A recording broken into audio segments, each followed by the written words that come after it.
আসসালামু আলাইকুম প্রিয় দর্শক, অন্য মঞ্চের আলাপচারিতায় আপনাদের সকলকে স্বাগত জানাচ্ছি। সুপ্রিয় দর্শক শ্রোতা মণ্ডলী, এই মুহূর্তে আমাকে আপনারা যে যেখান থেকে দেখছেন এবং পরবর্তীতে যে যেখান থেকে দেখবেন সকলকে জানাই আমি আমার প্রাণ ঢালা অভিনন্দন, শুভেচ্ছা এবং কৃতজ্ঞতা প্রকাশ করি সার্বক্ষণিক আমার পাশে থাকার জন্য। থাম্বনেল এবং ব্যানার দেখে ভাবছেন যে আমি বলছি যে December deadline, December, Sheikh Hasina ফিরছেন। কেন বললাম? আচ্ছা, কেন বললাম এটা কোনো কথা না, কেন বললাম না এটা বললাম এবং সিউরিটিও দিলাম যে ডিসেম্বর। কারণ আমার এর আগেরও দুটো তিনটা ভিডিওতেই আছে যে আমাদের নেত্রী নিজ মুখেই বলেছেন যে আমি 6 মাসের ভেতরে ফিরবো। তা আমরা যদি মে মাসটা চলতি মাস এটা যদি ছেড়ে দিই, June, July, August, September, October, November হচ্ছে যে 6 মাস পূর্ণ হয় ডিসেম্বর, এর ভিতরেই ফিরবেন। 6 মাস, 6 মাসের ভেতরে ফিরবেন, এর থেকে 1-2 দিনও এদিক ওদিক হবে না। কেন আমিও বলছি এরকম সিউরিটি? তার হচ্ছে আমি আপনাদের এর আগেও বলেছি যে নেত্রী গত 20 মাস বারবার বলেছেন আমি আশপাশে আছি, তোমরা সাহস হারায় না, আমি যে কোনো মুহূর্তে ঢুকবো, টুপ করে ঢুকে যাব, এই সে অনেক রকম। কিন্তু এইবার তিনি স্পেসিফিক্যালি বলে দিয়েছেন যে আমি 6 মাসের ভেতরেই ঢুকবো। 6 মাস বলতে আপনার ডিসেম্বর পর্যন্ত একদম ইজিলি ধরে রাখতে পারেন যে ডিসেম্বরের ভেতরেই উনি ঢুকবে, এর কোনো দ্বিমত আর নাই। তো কেন উনি ঢুকবে, হঠাৎ করে কি হলো, কিভাবে উনি ঢুকবে, এইটা হয়তো অনেকে চিন্তা করছেন। তা আমি কয়েক 3-4টা ঘটনা বলি, এগুলো যদি আপনি একটু মিলান হয়তো বুঝবেন যে কিভাবে ঢুকবে। বাংলাদেশে এখন যে অবস্থা, অস্থিতিশীল একটা পরিস্থিতি, ল অ্যান্ড অর্ডার সিচুয়েশন নাই। হামে মানুষ মরছে, ধান খেতে চিটা হয়ে যাচ্ছে, পেট্রোল নাই, ডিজেল নাই, মানুষের মনে হাহাকার, মানুষ একবেলা খাইলে আরেক বেলা খাইতে পারতেছে না। এই অবস্থায় বাংলাদেশের গরিব মেহনতি মানুষ যারা আছে, শ্রমিক মজুর মেহনতি মানুষ যারা, এদের মধ্যে হাই হাই উঠে গেছে। এরা প্রচণ্ডভাবে শেখ হাসিনার যে নেই এটা অনুভব করছে। আপনার উত্তরবঙ্গ, সিলেট অঞ্চল, মানে যেসব জায়গা আছে একদম গ্রামে, ওখানে দেখেন কৃষকরা, শ্রমিকরা বলে যে শেখ হাসিনা, ওরা নেত্রী বা আপা বলে না, ওরা ডিরেক্ট বলে শেখ হাসিনা, হাসিনা, ওটা হাসিনা বলে আদর করে, যে হাসিনা আমাদের মাফ করে দিও, আমাদের তো কোনো ক্ষমতা নাই, আমরা তোমার কিছুই করতে পারি নাই, সুযোগ পাইলে হয়তো একটা ভোট দেবো, সেই সুযোগও নাই। এই ধরনের ভিডিও আপনার প্রচুর পাবেন। এইটা দেখবেন ঢাকা শহরের রিক্সাওয়ালাদের মধ্যে দেখবেন বলে আগেই ভালো ছিলাম, আগে তো 2000 কামাইতাম, এখন 200 কামাই। এইসব কথাবার্তা মানে হচ্ছে যে আপনার এই যে শ্রমিক, কৃষক, মজুর, মুটে, মানে দরিদ্র মানুষের মধ্যে হাহাকার তৈরি হয়েছে শেখ হাসিনার জন্য। এইটা এই সরকার না, কোনো সরকারই ট্যাকেল দিতে পারবে না। শেখ হাসিনার দ্বারা সম্ভব ট্যাকেল দেওয়া। এই যেমনগুলো একটা। দ্বিতীয়ত দেখেন কূটনীতিক ভাবে এই সরকার পুরোই বিপর্যস্ত। যেমনটা আপনার ইন্ট্রিমের নুনুর সরকার বিপর্যস্ত ছিল, এই সরকারও সেম বিপর্যস্ত। তারা ভারতের সাথে ওয়াদা করে আসছে, এখন ভারতের সাথে লেগে বসছে। ওইদিকে ভারত বলতেছে কাঁটাতার দিবে, এদিকে 3টা চোরাচালানকারী, যারা চোরাচালান করে, এরকম 3জন মারা গেছে। এগুলো নিয়ে তারা, হ্যাঁ ভারত একটা মারলে আমরাও মারবো, তো বাবা দেয়া মার, মাইরা দে, কাঁটাতারের বেড়া কেন দিবে, তো কাঁটাতারের বেড়া দিবে, তোরা দরকার তোদের জায়গায় তোরা দেওয়াল তুলে দে 50 ফিট উঁচা। তো এইটা হচ্ছে যে পার্শ্ববর্তী রাষ্ট্রের সাথে ঝামেলা চলছে। ওইদিকে আবার চীনের সাথে হাত মিলাতে চাচ্ছে, এইদিকে আবার পাকিস্তানের সাথে, সব মিলে একটা ভজঘট অবস্থা। আর তৃতীয়ত যেটা, সেটা দেখেন বিচার ব্যবস্থা, আইন ব্যবস্থা, বিচার, আইন, এখানে সবগুলোতে লেজে গোবরা অবস্থা। যেমন গতকাল আর আজকে মিলে আপনার যেই সুপ্রিম কোর্ট বারের যে নির্বাচন, সেখানে দেখবেন যে 4500 নাকি আইনজীবীকে নমিনেশনই তুলতে দেওয়া হয়নি। এদের ধর অনেকে নাকি আওয়ামী লীগই করে নাই কখনো, মানে এমন নিজের নিজের আওয়ামী লীগ না বিএনপি কেউ জানে না, হেদেরও তুলতে দেয়নি। তো এইসব নিয়ে একটা বিশাল গেজনা চলছে। জিও পলিটিক্সের প্রতিনিয়ত আপনার সূত্র চেঞ্জ হচ্ছে। যেমন আপনারা হয়তো গতকালকে দুই একটা নিউজ দেখেছেন কিনা আমি জানি না, সেখানে বলা হচ্ছে যে আমেরিকা অলরেডি পাকিস্তানের একটা ডাবল স্ট্যান্ডার্ড ধরতে পারছে, যেখানে পাকিস্তান ইরানের এই আমেরিকার হয়ে ইরানের সাথে চুক্তি করানোর চেষ্টা করছে, ইরানকে বোঝানোর চেষ্টা করে। সেখানে নাকি যখন আমেরিকা যখন আক্রমণ করে ইরানকে, তখন নাকি ইরানের যে ফাইটার জেটগুলো নাকি পাকিস্তানের একটা এয়ারবেসের মধ্যে সুরক্ষিত ছিল। মানে এদিকে পাকিস্তান আমেরিকার কাছে মারেন, আবার এদের জিনিস নিয়ে ওখানে সুরক্ষা করে। এগুলো ধরা খেয়ে গেছে অলরেডি, স্যাটেলাইট ইমেজ টিমেজ সহ এগুলো ধরা খেয়ে গেছে নূর খান এয়ারবেসের ভেতরে। নূর খান এয়ারবেসের মধ্যে ইরানের বিমান রাখা। তো এগুলো পাকিস্তানের সাথে আবার বাংলাদেশ এই সন্ত্রাস বিরোধী, তারপরে কি বর্ডারের চোরাচালান, হেদের লোক বর্ডার নাই, তো এগুলা নিয়ে বহু চুক্তি মুক্তি করছে। তো চতুর্দিকে লেজে গোবরে। আর এই লেজে গোবরের অবস্থায় যদি এখন যে অবস্থা, তাতে বাংলাদেশে আপামর জনসাধারণই চাইতেছে যে শেখ হাসিনা আসুক। আর এইটা আগামী 1, 1.5, 2 মাসের ভিতরে স্ফুলিঙ্গের মতন হয়ে যাবে। আবার অনেক ইউটিউবার বা অনেক পত্রিকাওয়ালা বা বলতে পারে যে হ্যাঁ, আমেরিকার সাথে মার্কো রুবিও আসবে, ডোনাল্ড ট্রাম্পের সাথে শেখ হাসিনার দেখা হয়ে যাচ্ছে, টেলিফোনে কথা হয়ে গেছে, উনি আসতেছেন। এগুলো হচ্ছে যে সব বাকওয়াস কথাবার্তা। বাংলাদেশ আওয়ামী লীগ 1996 সালে ক্ষমতায় এসেছিলেন জনগণের ভোটে, জনগণের জোরে।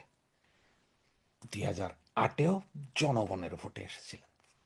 এবারও শেখ হাসিনা আবার এদেশের মাটিতে পা রাখবেন, সেটা জনগণের ভোট। মানে বাংলাদেশ আওয়ামী লীগের জনগণ, আপামর জনগণ, আপামর আপামর জনগণের ভালোবাসায় ওনাকে দেশে আসতে বাধ্য করবে জনগণ। মানে জনগণই বলবে যে আপনি ফেরত আসুন, আপনি ছাড়া আমরা চলবো না, বাধ্য করবো বলতে আমি ওটা বলছি যে ওদের ভালোবাসায় বাধ্য হবেন নেত্রী আবার দেশে ফিরে আসতে। আর সেটা নেত্রীও জানেন। এবার সেটা আপনারা এই যে আমি যে 3টা কারণ বললাম, এগুলো যদি একটু মিলান তাহলে দেখবেন।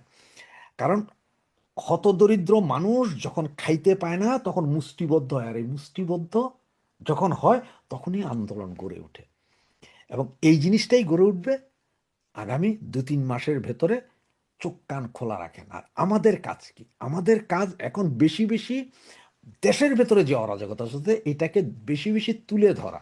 সোশ্যাল মিডিয়ায় তুলে ধরতে পারেন, গ্রামে গঞ্জে গিয়ে তুলে ধরতে পারেন। এই যে আমার ছাত্রলীগের ভাইয়েরা এখন যে যে ধান কেটে দিচ্ছে, সেখানে যে কথাবার্তা বলেন, গ্রামের বিভিন্ন বাজারে যান আপনারা, দুই একটা চা খাইতে খাইতে, দুই একজনের চা খাওয়াইতে খাওয়াইতে এই কাহিনীগুলো তুলে ধরেন, মানুষের মাথায় কিন্তু ঢুকে যাবে আগেই ভালো ছিলাম।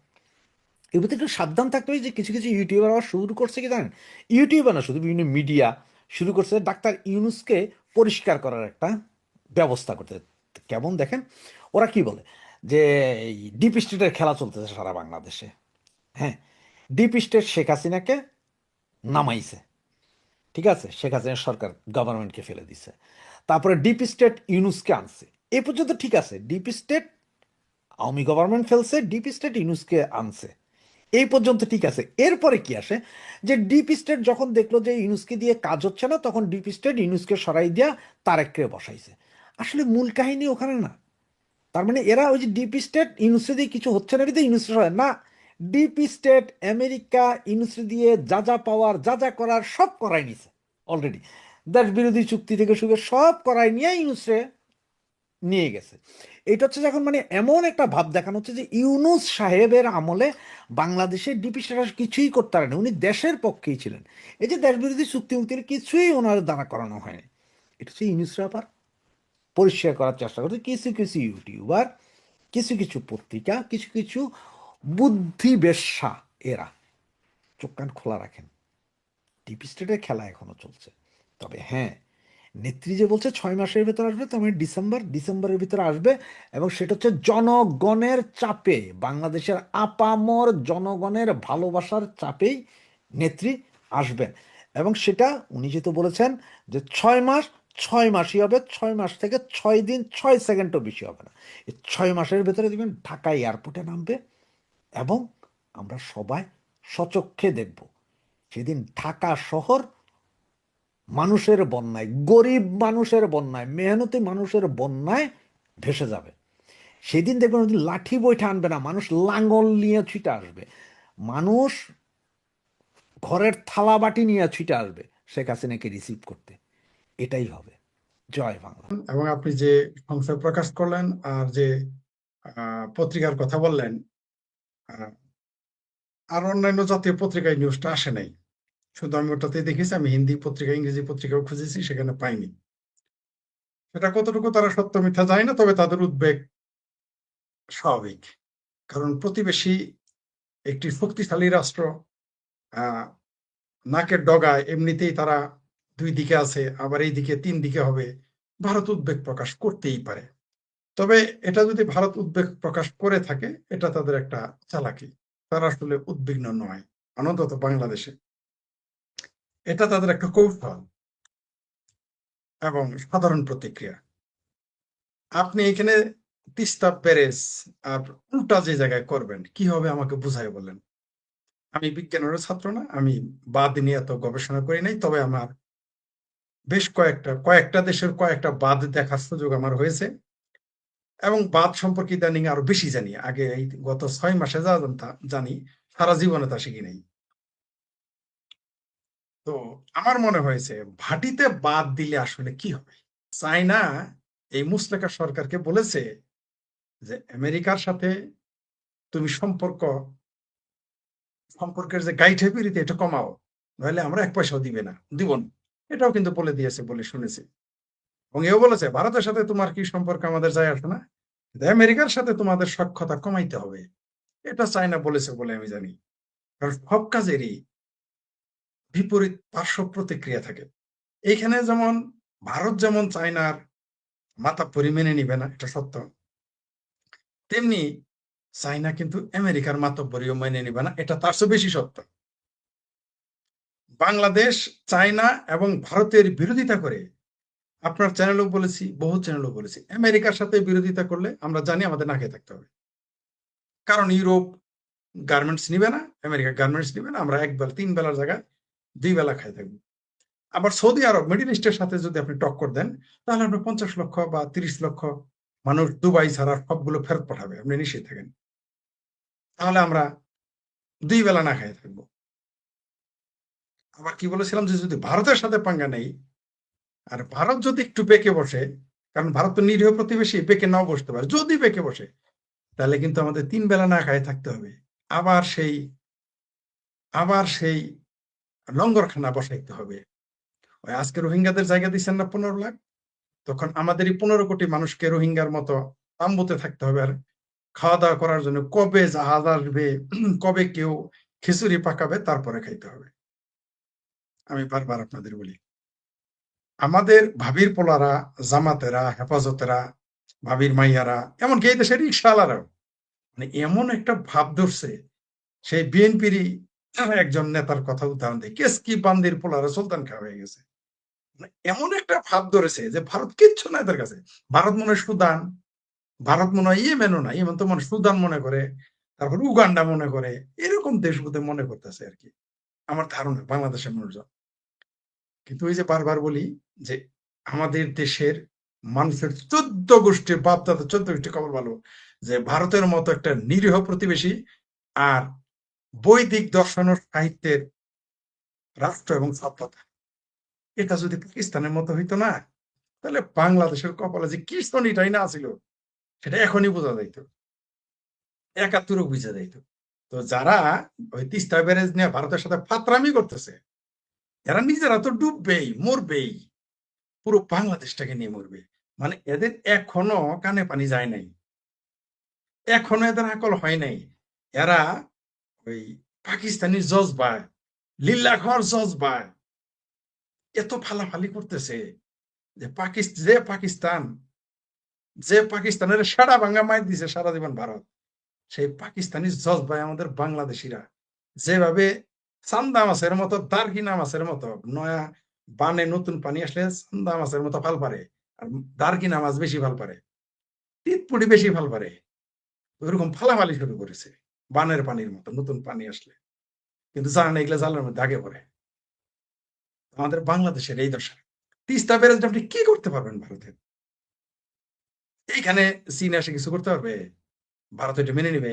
তারপর আবার পশ্চিমবঙ্গের যে মমতা বানুর সাহসে যারা ফালাফালি করেছে, মমতার ভাস্তি মনে করতেছে যে খালা এখনো বোধহয় ক্ষমতায় আছে, কিন্তু এখন যে শুভেন্দু দাস এটা ভুলে গেছে। এখন খালা চলে গেছে, দাদা ক্ষমতা এটা ভুলে গেছে। যে এখন চাইলেই কলকাতাকে আইএসআই এর ঘাঁটি বানানো যাবে না, সুযোগ নাই এর, এটা ভুলে গেছে তারা। তো এই তিস্তা নিয়ে যে ফাতরামি শুরু হয়েছে আমাদের দেশে, এই দেশে রিক্সাওয়ালারা বলে, আর লিল্লাখোর কয়টা মৌলবী পাল পারে রাস্তায় আর কয় যে ভারত দখল করে নিবে। এর চাইতে আর হাস্যকর কি থাকতে পারে? তো আমি এই জন্য বলতে আরো ভয় পাইতেছি, যদি এই দেশে সত্যি সত্যি ভারতের সাথে বাংলাদেশের কোনো না কোনোভাবে যদি গন্ডগোল বেঁধে যায়, এই দেশে তো ভারতের যুদ্ধ করতে হবে না। আমি বারবার বলেছি, আপনার চ্যানেলেও বলেছি, আপনার এই কথাগুলো ইন্ডিয়াতে 2টা চ্যানেল আসছে।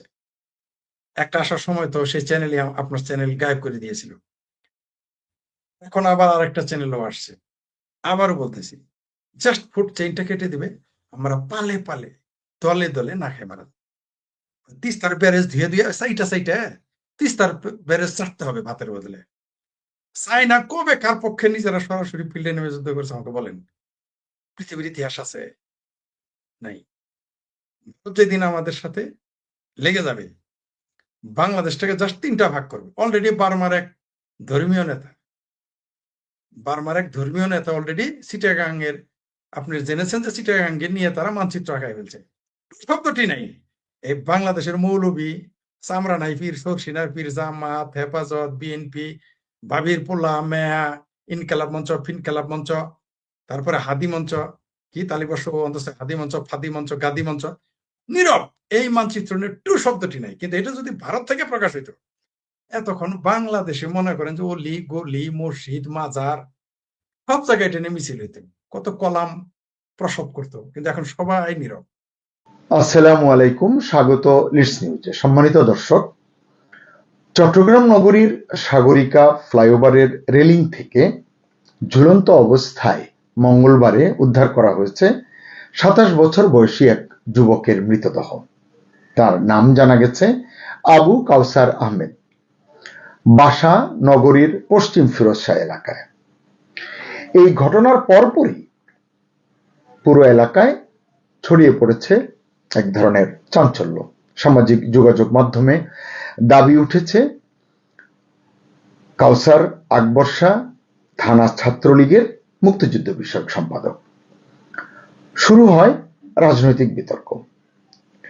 নিষিদ্ধ ছাত্রলীগের বিভিন্ন নেতা ফেসবুকে পোস্ট দিয়ে দাবি করেন অপহরণের পর কাউসারকে মেরে ফ্লাইওভারে ঝুলিয়ে রাখা হয়েছে, অর্থাৎ হত্যার দাবি।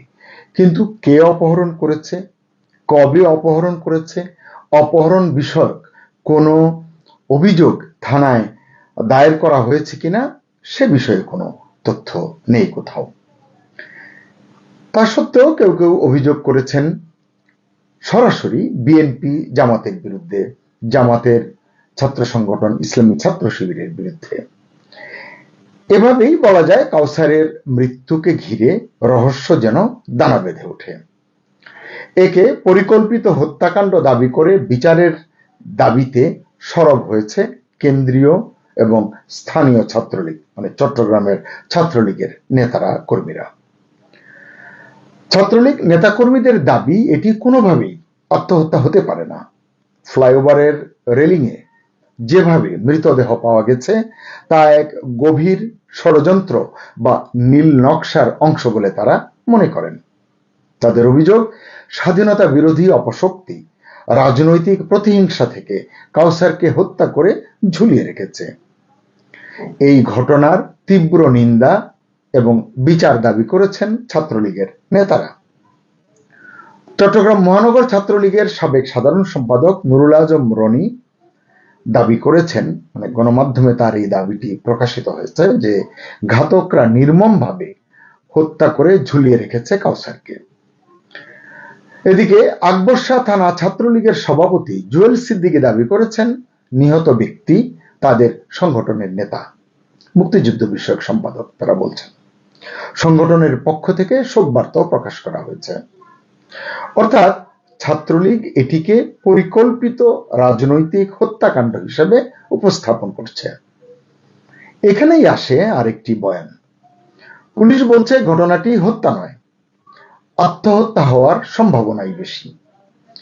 পাহাড়তলী থানার ওসি নুরুল আফসার গণমাধ্যমে বলেছেন মৃতদেহে কোনো আঘাতের চিহ্ন পাওয়া যায়নি। পরিবার থেকেও রাজনৈতিক পরিচয়ের কথা বলা হয়নি, বরং পরিবারের সদস্যরা নাকি পুলিশকে বলেছেন কাউসার দীর্ঘদিন ধরে মাদকাসক্ত ছিলেন এবং মানসিক সমস্যায় ভুগছিলেন। পুলিশ দাবি করেছে ঘটনাস্থলের সিসিটিভি ফুটেজ দেখে তারা এটা বুঝতে পেরেছেন, ওই ফুটেজে দেখা গেছে কাউসার একাই ফ্লাইওভারে উঠছেন। কিছুক্ষণ রেলিং এর পাশে দাঁড়িয়ে থাকার পর নিজেই রশি বেঁধে লাফ দিয়েছেন। পুলিশের ভাষ্য, সিসিটিভির ফুটেজে অন্য কাউকে দেখা যায়নি, এমনকি তার শরীরে ধস্তাধস্তির কোনো চিহ্নও নেই। এরপর আসে একটি বিস্ফোরক তথ্য। চট্টগ্রাম মেট্রোপলিটন পুলিশের এক কর্মকর্তা জানান, কাউসারের বিরুদ্ধে আগেও একাধিক মামলা ছিল। সে মামলাগুলো কি? দস্যুতার মামলা, চাঁদাবাজির মামলা, মারামারি সহ মোট 6টি মামলার কথা বলছেন। এমনকি বলছেন যে 2টি মামলায় গ্রেপ্তারি পরোয়ানা ছিল। তাহলে গ্রেপ্তারি পরোয়ানা থাকলে এতদিন কেন তাকে গ্রেপ্তার করা যায়নি সেটি অবশ্য তারা বলেননি। তবে এটা বলেছেন 2017 সালে একবার কারাভোগ করেছিলেন এই কাউসার। এর কতটুকু সত্য এটি ওই পুলিশ কর্মকর্তাই আসলে ভালো বলতে পারবেন। তো এসব তথ্য যে দস্যুতা, চাঁদাবাজি, মারামারি কারা করে? সাধারণ যুবক করে, না আসলে পলিটিক্যাল ট্যাগ আছে, ছাত্রলীগ করে, আওয়ামী লীগের সময়ে তারা একটু প্রভাব প্রতিপত্তিশালী ছিল, তারাই তো এগুলো করে। সাধারণত আমরা তো এটাই জানি। তো এই যে তথ্যগুলো দিলেন পুলিশ কর্মকর্তা, এটাতে তো কাউসারের রাজনৈতিক সম্পৃক্ততার কথাই আসলে উঠে আসে। কিন্তু পুলিশ বলছে ঘটনাটিকে রাজনৈতিকভাবে ব্যবহার করার চেষ্টা চলছে। প্রশ্ন হচ্ছে, ছাত্রলীগের নেতারা এত জোর দিয়ে এটিকে হত্যা বলছেন কেন? আমরা তো জানি বাংলাদেশের বর্তমান যে রাজনৈতিক বাস্তবতা, সেই বাস্তবতায় ভয়, প্রতিশোধ, দমন পীড়ন এই শব্দগুলো আসলে খুব শক্তিশালী রাজনৈতিক অস্ত্র হয়ে উঠেছে। তো এখানেও দেখা গেছে এক পক্ষ বলছে ছাত্রলীগের রাজনীতি করার কারণেই কাউসার টার্গেট হয়েছেন, অন্য পক্ষ বলছে একটি আত্মহত্যার ঘটনাকে রাজনৈতিক রূপ দেওয়ার চেষ্টা চলছে। বিএনপি, জামাত এবং তাদের ছাত্র সংগঠনের বিরুদ্ধে অভিযোগ করা হয়েছে, কিন্তু এখনো পর্যন্ত তারা মুখ খোলেনি, তারা এটি নিয়ে কোনো মন্তব্য বা বিবৃতি প্রকাশ করেনি। এসব কারণে আসলে জানতে ইচ্ছে করছে যে আসলে সত্যটা কি, সেটি কিন্তু জানা যাচ্ছে না। এই ঘটনায় এখন পর্যন্ত 3টি বড় প্রশ্ন উঠেছে, আমাদের সামনে এসেছে। সেগুলো কি? প্রথমত, যদি এটি আত্মহত্যা হয় তাহলে এত দ্রুত রাজনৈতিক হত্যার বয়ান কিভাবে ছড়ালো? দ্বিতীয়ত, যদি এটি হত্যাকাণ্ড হয় তাহলে সিসিটিভিতে কাউসারকে একা দেখা গেল কেন? হত্যা করতে হলে তো হত্যাকারী লাগবে। তৃতীয়ত, বাংলাদেশে এখন কি এমন পরিস্থিতি তৈরি হয়েছে যেখানে কোনো মৃত্যুই আর সাধারণ মৃত্যু হিসাবে দেখা হয় না? প্রতিটি ঘটনার পেছনেই উঠে আসে এক একটি রাজনৈতিক ব্যাখ্যা, বয়ান। প্রতিটি লাশ হয়ে ওঠে এক একটি রাজনৈতিক অস্ত্র। প্রতিটি গুজবও মুহূর্তেই ছড়িয়ে পড়ে সামাজিক যোগাযোগ মাধ্যমে। এমন ঘটনায় তদন্ত শেষ হওয়ার আগেই মানুষ রায় দিয়ে দেয়। এক্ষেত্রেও তাই হয়েছে, রায় দিয়ে দিচ্ছে। কেউ বলছে এটি হত্যা, আবার অন্য কেউ বলছে এটি নাটক, কেউ বলছে এতে সরকার জড়িত, কেউ বলছে বিরোধীরা ফায়দা নিচ্ছে, পুলিশও বলে দিচ্ছে এটা হত্যা নয়, আত্মহত্যা। ময়নাতদন্ত করা হয়েছে, সঠিক রিপোর্ট হয়তো সত্য প্রকাশে সাহায্য করবে, কিন্তু তারও আসলে গ্যারান্টি দেওয়া যাচ্ছে না। তো এই যে এটিকে নিয়ে আসলে প্রশ্ন উঠছে এখন এই কারণেই ছাত্রলীগের রাজনীতি নিষিদ্ধ করেছে অন্তর্বর্তী সরকার, এবং আওয়ামী লীগের রাজনীতি নিষিদ্ধকরণের যে আইন বিএনপি তার সংসদে পাশ করেছে, এর মধ্য দিয়ে আওয়ামী লীগকে, ছাত্রলীগকে অর্থাৎ এই বিরোধী শক্তিকে অবদমনের একটি চেষ্টা বিভিন্ন মহলে কিন্তু দৃশ্যমান, এবং এটি বিভিন্ন জনের কথায় কাজে দেখা যাচ্ছে। গত কয়েকদিনও কিন্তু আমরা এই ধরনের অসংখ্য ঘটনা দেখেছি। বিভিন্ন স্থাপনা গুড়িয়ে দেয়া, বিভিন্ন জায়গা থেকে বিভিন্ন জনকে গ্রেফতার করা, নানাবিধ উদ্যম কিন্তু রয়েছে সরকারের তরফ থেকেও, এবং এই সরকারের আমলে যে পুলিশ কাজ করছে তাদের তরফ থেকেও। যাই হোক, সেই আলোচনায় না গিয়ে যে এই ইস্যুতে আসলে অনেক প্রশ্নের উত্তর মনে যাচ্ছে, কিন্তু সেগুলোর জবাব এখনো অজানা। অজানা এই কারণেই যে এখানে একটি লাশ, বয়ান দুটি বা একাধিক এবং অসংখ্য প্রশ্ন। এ কারণেই আপনাদের কাছে জানতে চাই যে সত্যি কি এটি আত্মহত্যা না হত্যা, আপনারা কি মনে করেন? কিংবা কিভাবে জানা যাবে আসল সত্য যে এখানে পুলিশ স্বাভাবিক ভূমিকা পালন করছে, রাজনৈতিক দলের নেতা কর্মীরা তাদের যেটা নীতির ভিতরে থেকে, ন্যায়ের ভিতরে থেকে যা করার তারা তা করছেন, নাকি প্রত্যেকেই আসলে এখানে নতুন কিছু করবার, একটু ভিন্ন কিছু করবার চেষ্টা করছেন? আসসালামু আলাইকুম। বাংলাদেশে এক আজব দেশ। এই দেশটাকে কখনো এখন বলা হচ্ছে যে এটা আমেরিকা চালাচ্ছে। ইউনূস আমলে সেরকম খুব জোরালো আলাপ আরো বেশি ছিল। এখন সে ফরহাদ মাজারের মতো লোক বলছে যে এখনো এটা আমেরিকাই চালাচ্ছে। সেই রেজিম চেঞ্জ আমেরিকা করেছিল, তারাই এখনো এই দেশ চালাচ্ছে। ফলে আমি কয়েকদিন আগে আপনাদেরকে বলেছিলাম, যখন নাহিদ ইসলাম আওয়াজ তুললো যে ডক্টর ইউনূস জুলাই সনদ করে দিয়ে ঘরে বসে আছে, তাকে রাজপথে আসার আহ্বান জানাচ্ছে, এবং রোজায় যখন ইউনূসের সাঙ্গপাঙ্গরা ইফতার পার্টি করে, আমি একাধিক আলোচনায় আপনাদেরকে বলেছি ইউনূসের অন্য কোনো ধান্দা আছে। ইউনূস যে চুপ করে বসে গেছে এর কোনো ভিত্তি নাই, এ আসলে ভেতরে ভেতরে এখনো খেলার চেষ্টা করছে। জনপ্রিয় রাজনৈতিক বিশ্লেষক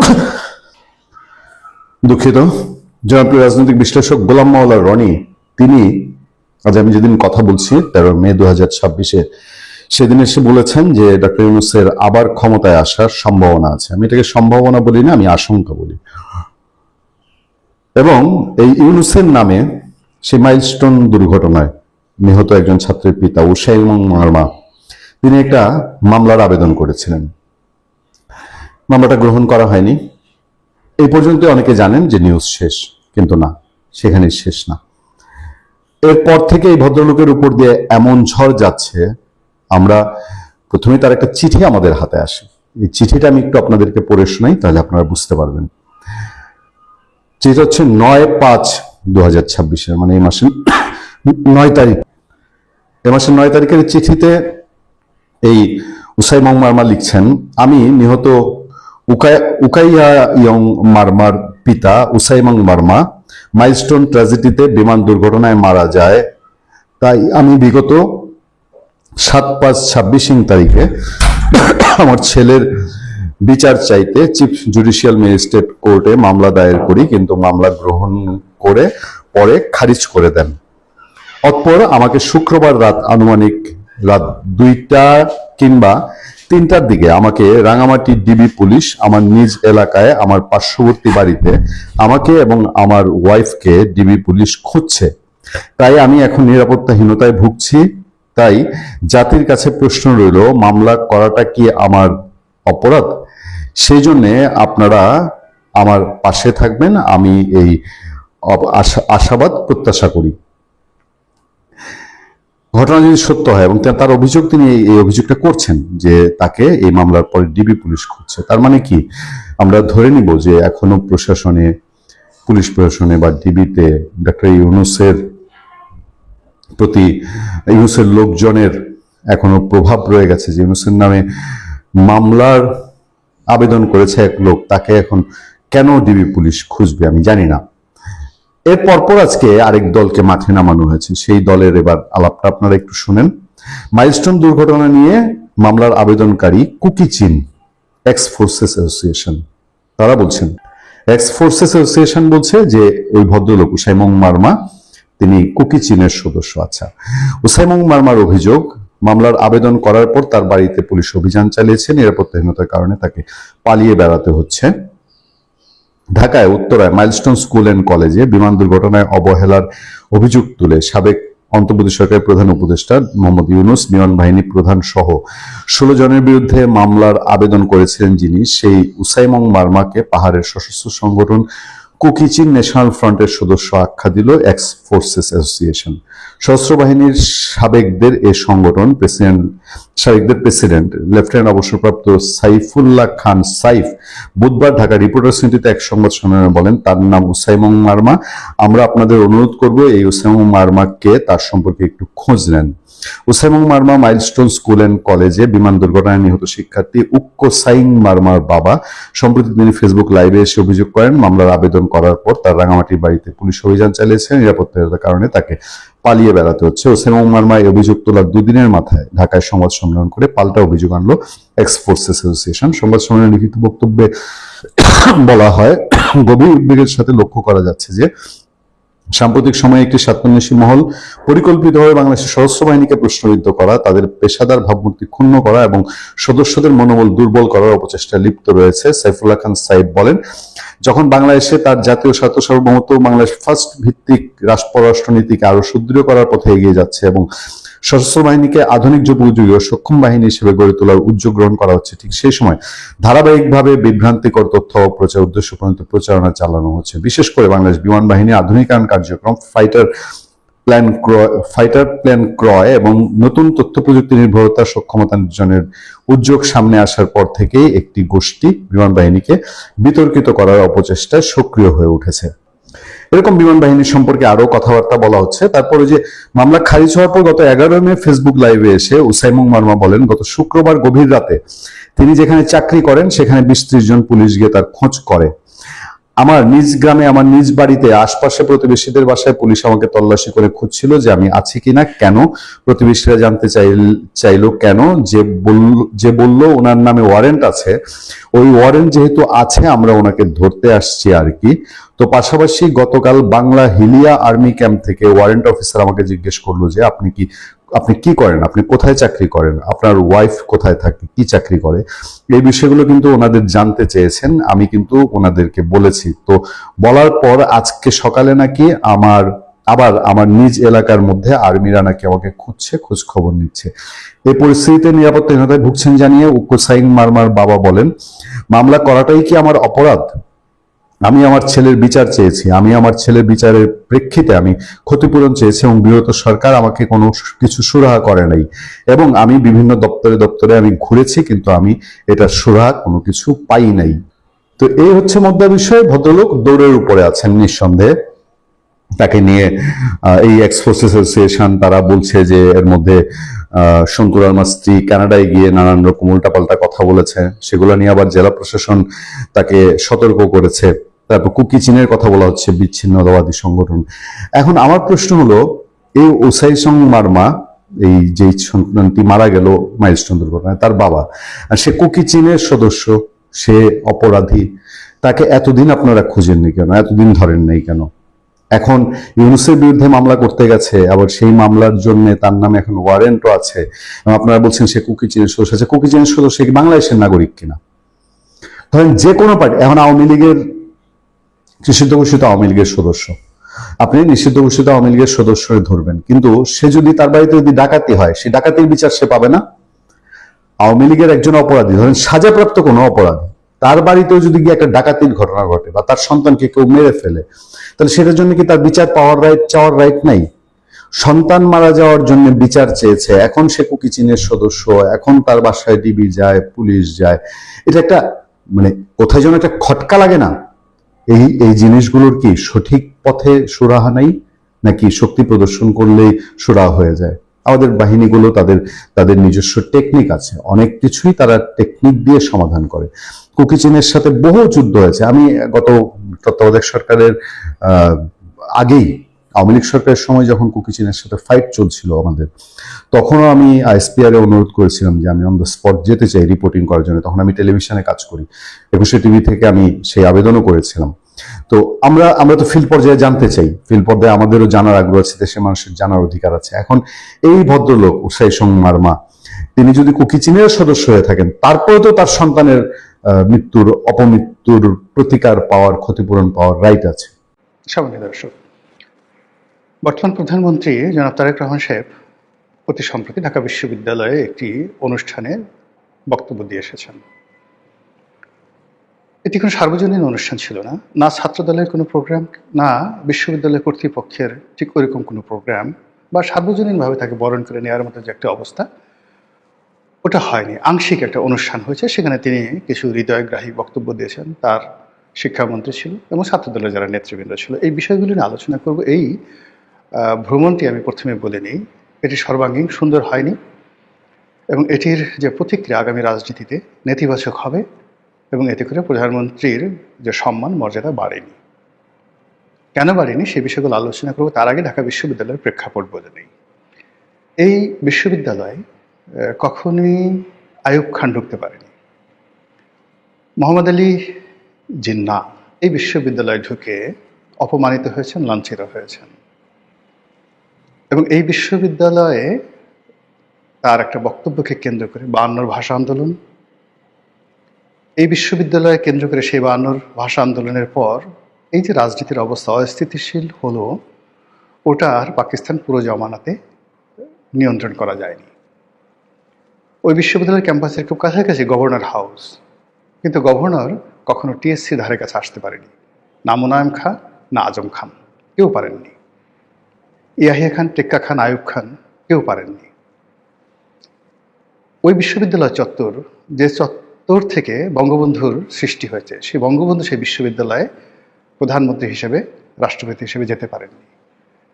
প্রোগ্রাম ছিল 15 আগস্ট তারিখে তাকে ঢাকা বিশ্ববিদ্যালয়ে বরণ করে নেবে। তিনি ছিলেন সেই দিন পৃথিবীর সবচেয়ে হ্যাপিয়েস্ট ম্যান। যে বিশ্ববিদ্যালয়ের শিক্ষকরা তাকে গালাগাল করত, যদিও তিনি ওই বিশ্ববিদ্যালয় থেকে আইনি ডিগ্রি নিয়েছিলেন, ওই বিশ্ববিদ্যালয়ের ছাত্র, বিশ্ববিদ্যালয়ের আন্দোলনের অগ্রদূত ছিল, কিন্তু বিশ্ববিদ্যালয়ের যারা জ্ঞানী গুণী পণ্ডিত ছিলেন তারা বলতেন যে লেখাপড়া জানে না, অশিক্ষিত, মূর্খ। প্রকাশ্যে এই সমস্ত কথা প্রফেসর আহমেদ শরীফ থেকে শুরু করে অন্যান্য যারা আছেন তারা বলতেন। এটি তার আতে ঘা লাগত। ফলে তিনি ওই বিশ্ববিদ্যালয়ে সম্মানিত হতে চাচ্ছিলেন এবং সেই ডেট 1975 সনের 15 আগস্ট ছিল, কিন্তু তিনি সেটা আর ধারণ করতে পারেন নাই। তো যেটা বলছিলাম যে এর ফলে কি হলো, যে জিয়াউর রহমান সাহেব আসবেন। জিয়াউর রহমান সাহেব ওই বিশ্ববিদ্যালয়ে যাওয়ার চেষ্টা করলেন, গেলেন এবং অপমানিত হয়েছেন, ভীষণভাবে অপমানিত হয়েছেন। এরপরে ছাত্রদল হলো, ছাত্রদলের হাতে অস্ত্র আসলো। এরপরে সেই হিজবুল বাহার নামক একটা জাহাজে করে সেই মেধাবী ছাত্রদেরকে নিয়ে তিনি নৌবিহারে গেলেন এবং এই যে বিশ্ববিদ্যালয়ে ছাত্রদলের অভিষেক নিয়ে পরবর্তীতে যা কিছু আছে, ওটা বিএনপিকে এখনও সেই যে নিরু অভি এদেরকে রিক্রুট করা, তারপরে সে হিজবুল বাহার বা এরকম একটা যে হজের জন্য তৈরি করা একটা বিলাসবহুল জাহাজ ছিল, সেই জাহাজ বা রাষ্ট্রীয় জাহাজ, সেই জাহাজে করে রাষ্ট্রপতি ঢাকা বিশ্ববিদ্যালয়ের ছাত্র নেতাদেরকে নিয়ে ঘুরছেন, এটা এখনো পর্যন্ত বিএনপির যে গ্লোরিয়াস টাইম, সেই গ্লোরিয়াস টাইমের মধ্যে নেতিবাচক আছে। এরশাদের জামানত এরশাদ প্রাণান্ত চেষ্টা করেছেন ওই বিশ্ববিদ্যালয়ে যাওয়ার জন্য, কিন্তু তার সৌভাগ্য হয়নি। পরবর্তীতে 91 থেকে যে দল ক্ষমতা আসছে সেই দল বিশ্ববিদ্যালয় নিয়ন্ত্রণ করেছে, কিন্তু কোনো প্রধানমন্ত্রীকে ওই বিশ্ববিদ্যালয়ের চত্বর আপন করে নেয়নি। শান্তিপূর্ণভাবে সেই প্রধানমন্ত্রী সেখানে যাবেন এরকম পরিস্থিতি তৈরি হয়নি। কিন্তু এইবার যেটা হলো, সেখানে একটা বিরূপ পরিস্থিতিতে প্রধানমন্ত্রী গেলেন। সেখানে ডাকসু, নির্বাচিত ডাকসু, সে ডাকসু হয়তো আমন্ত্রণ পায়নি অথবা আমন্ত্রণ পাওয়ার পর তারা আসেনি। এটি এই নির্বাচনের মানে এই অনুষ্ঠানের সবচেয়ে একটা বড়, যাকে বলা হয় কালো দিক।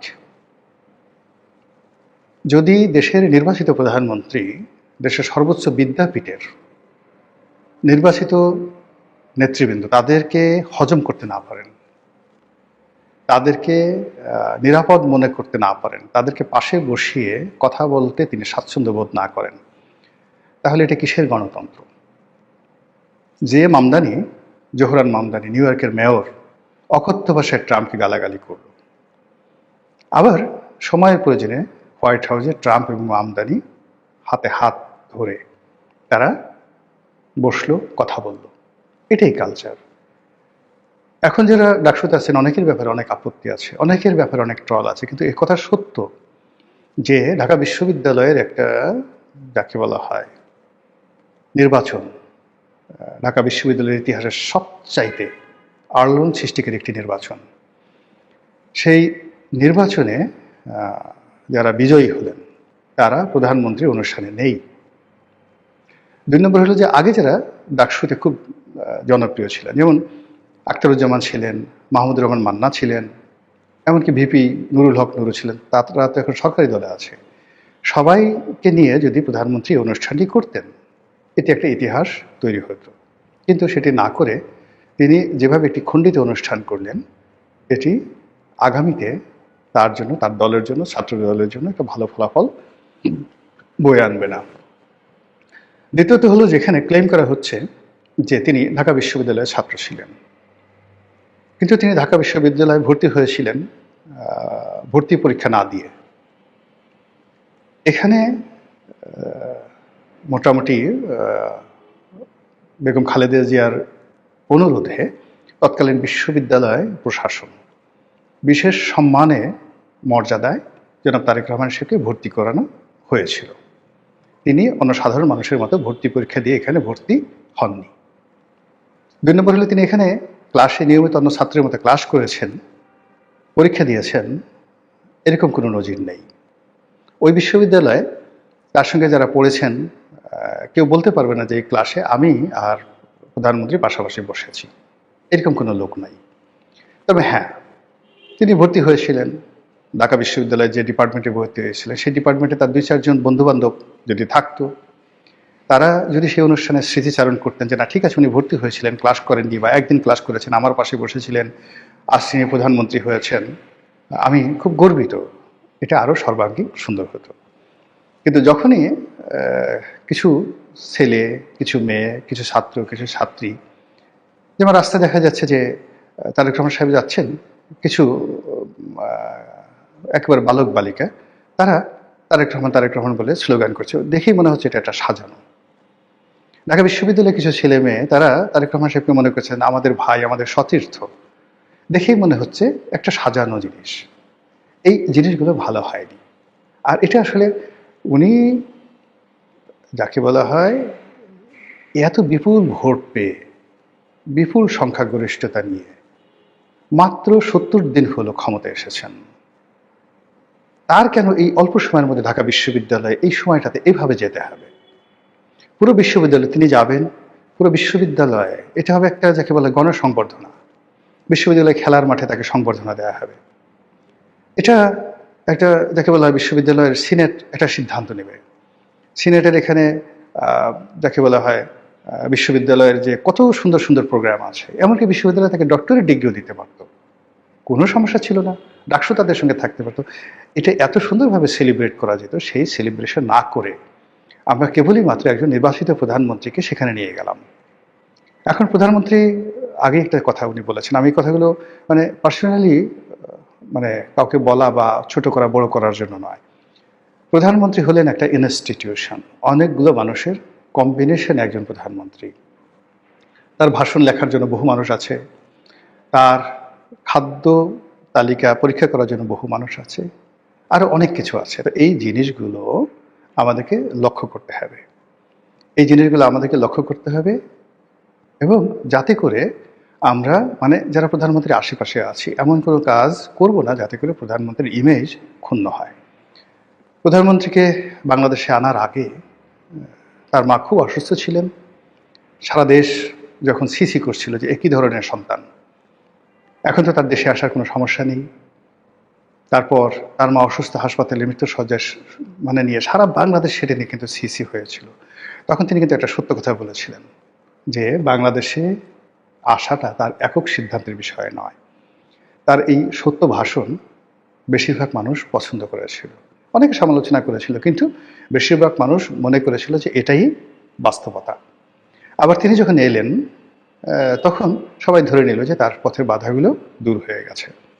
আবার তিনি এখন যে রাজপথ দিয়ে যাচ্ছেন, তিনি গাড়ি চালাচ্ছেন, তিনি পথের দুপাশে তাকে যে অভ্যর্থনা জানানোর জন্য দাঁড়াচ্ছেন, পথের মাঝে তাকে গাড়ি থামিয়ে তাকে গাড়ি থেকে নামতে বাধ্য করা হচ্ছে, অনেকের সঙ্গে তিনি সেলফি তুলছেন, অনেক শিশুর আবদার তিনি নিচ্ছেন। এই জিনিসগুলো একজন প্রধানমন্ত্রীর জন্য, একজন তারেক রহমানের জন্য, বিএনপির জন্য কতটা লাভজনক, অথবা এটি আসলে আদৌ দরকার আছে কিনা, বা এই জিনিসগুলো সঠিক কিনা, এই বিষয়গুলো কিন্তু যাকে বলা হয় আমাদের মাথায় রাখতে হবে।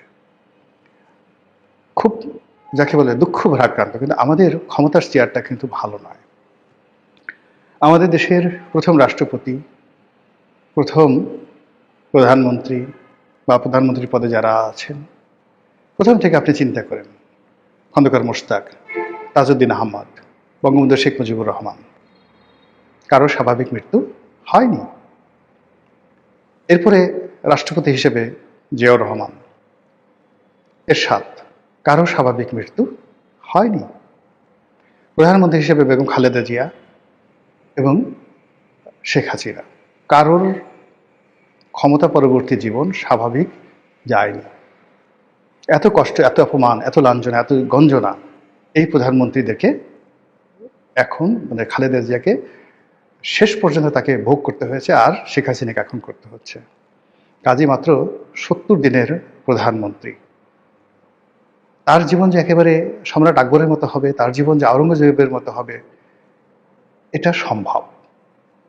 তার জন্য নবরত্ন লাগবে, জ্ঞানী গুণী লোক লাগবে, প্রধানমন্ত্রীকে বারণ করার মতো গার্ডস আলা লোক লাগবে, যে ইউ ক্যানট ডু ইট, আপনি কাজ করতে পারেন না।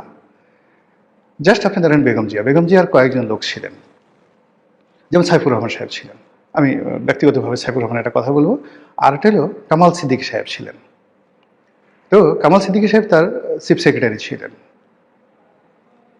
গাড়িতে বেগম খালেদা জিয়া যখন যেতেন, তার পাশে কেউ বসতেন, বেগম জিয়ার অত্যন্ত প্রিয়জন।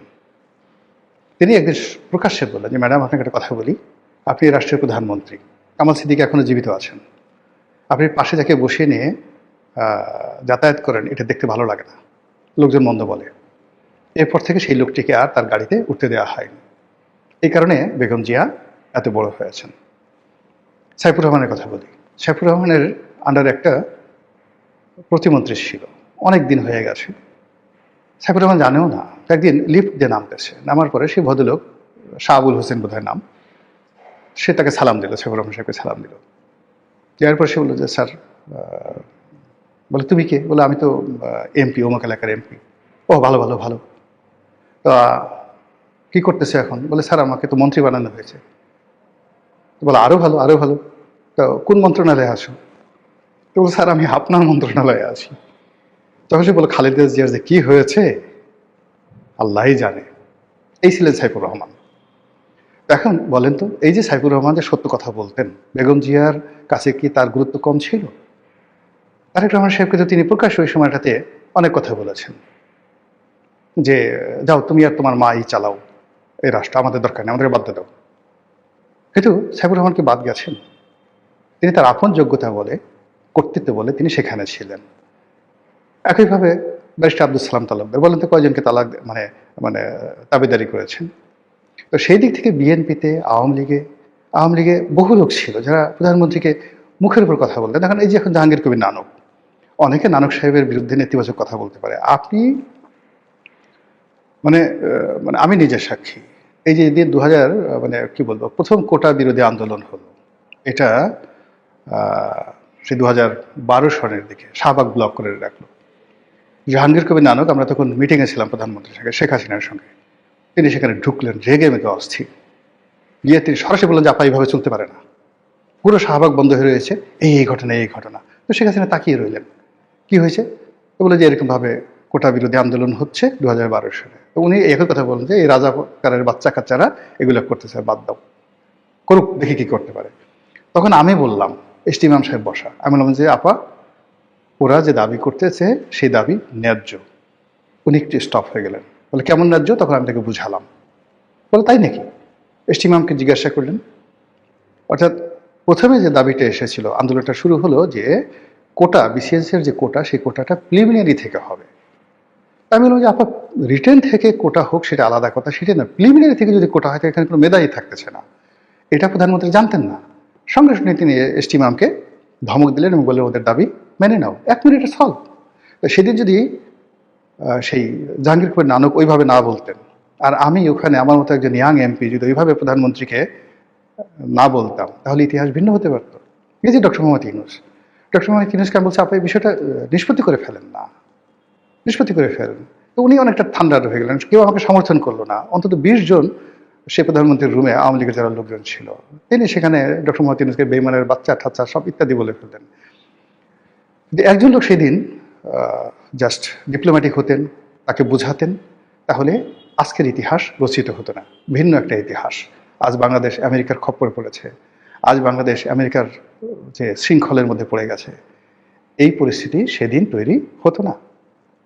কাজেই আমি মনে করি যে তারেক রহমান সাহেবের একটা মাত্র 70 দিন, আমরা তাকে নিয়ে যে কাজগুলো করছি, যারা সমালোচনা করছি খুব বেশি সমালোচনা করছি, যারা ভয় দেখাচ্ছি বেশি ভয় দেখাচ্ছি, যারা খুব আদর করছি তাকে মহামান্য বানানোর চেষ্টা করছি।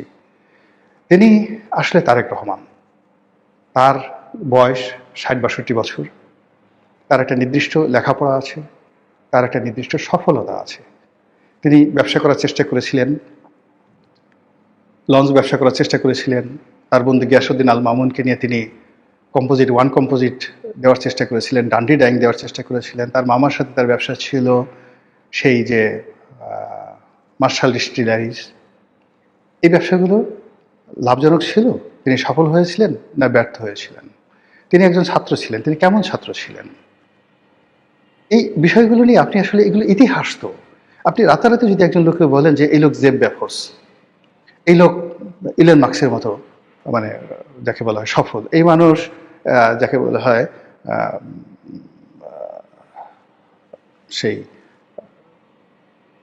বিশ্বের সবচেয়ে সেরা ধনী যে এখন আছেন, একসময় ছিলেন যেটা মাইক্রোসফটের বিল গেটস, তারেক রহমানকে যদি বলা হয় যে বিল গেটসের মতো সফল, তাহলে সবাই বলবে তাহলে ডান্ডি ডাইং এর খবর কি, সেখানকার লোনগুলোর খবর কি, সোনালী ব্যাংকে কত টাকা ঋণ ছিল।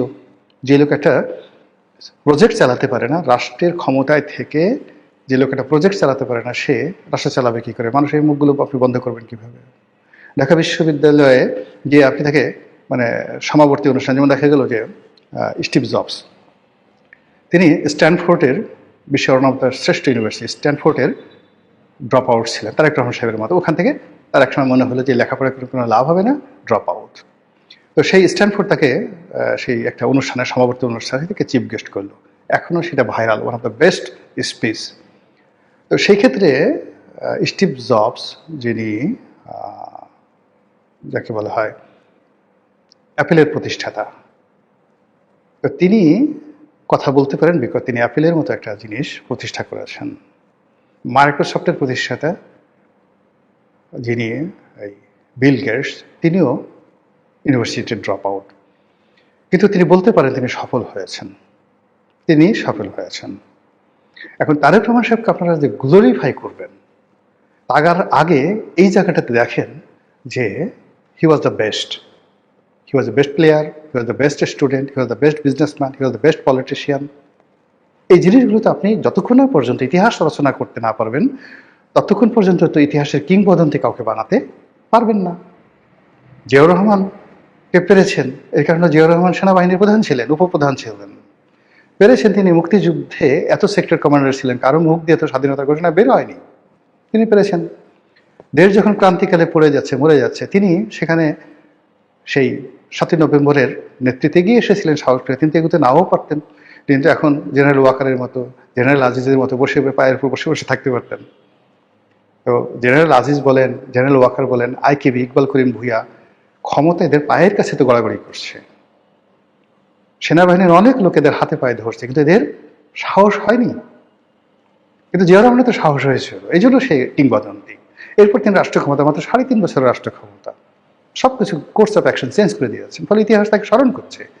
আগে তারেক রহমানকে কিংবদন্তি বানান, তার অতীতের কোনো কিছু জিনিস নিয়ে তাকে কিংবদন্তি বানাতে পারবে না, কিংবদন্তি বানাতে পারবে না। এখন আজকে থেকে তিনি ক্ষমতায় গ্রহণ করেছেন, আজকে থেকে তিনি ভালো যে কাজগুলো করবেন সেটাকে দিয়ে আপনি তাকে কিংবদন্তি বানাতে পারবেন। নাটক দিয়ে, সিনেমা দিয়ে আপনি কখনো তাকে বানাতে পারবেন না। তো সেই অর্থে এই যে ঢাকা বিশ্ববিদ্যালয়ের এই জিনিসটি, এটা আমি একটা ডিসেন্ট, মানে যাকে বলে ভার্বাল নোট দিয়ে রাখলাম যে আগামীতে এই জিনিসটি বিএনপির জন্য ভালো ফলাফল বয়ে আনবে না।